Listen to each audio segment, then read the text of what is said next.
আঠারোতে পা দিল আলিপুরদুয়ারের বিশ্ব ডুয়ার্স উৎসব। শহরে প্যারেড গ্রাউন্ড ময়দানে 28 ডিসেম্বর থেকে 7 জানুয়ারি চলবে এই বিশ্ব ডুয়ার্স উৎসব। বৃহস্পতিবার শহরে বিমল মেমোরিয়াল ক্লাব থেকে এবং উৎসবের বর্ণাঢ্য শোভাযাত্রা বের করা হয়। এই মুহূর্তে উৎসবের মঞ্চ সম্পন্ন হলেও বিভিন্ন স্টলের প্রস্তুতি চলছে জোর কদমে।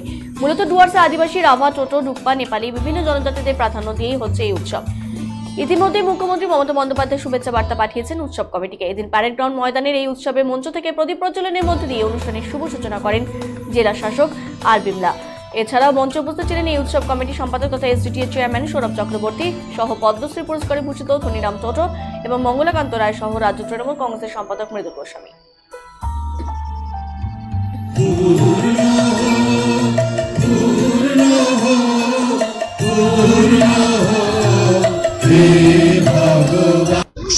এই যে সৌন্দর্য, ডুয়ার্সের যে প্রাকৃতিক পরিবেশ এবং ডুয়ার্সের যে একসাথে চলা একতা, তার বার্তায় আমরা দিতে চাইছি। বলছি যে আজকে যে মঞ্চে বিভিন্ন জনজাতিদের আপনারা সংবর্ধিত করবেন এবং সেক্ষেত্রে আগামী দিনে মানুষের মাধ্যমে এটা কি বোঝাতে চাইছে? আমরা মঙ্গলাকান্ত রায় এবং ধনীরাম টোটো এই দুজন বিশিষ্ট পুরুষকে আমরা মানুষকে মঞ্চে পেয়েছি। তাদের মাধ্যমে ডুয়ার্সের যে আসল চিত্র, আসল রূপ, আসল যে সত্তা, সেই সত্তাটাকেই আমরা ঊর্ধ্বে তুলে ধরার চেষ্টা করেছি।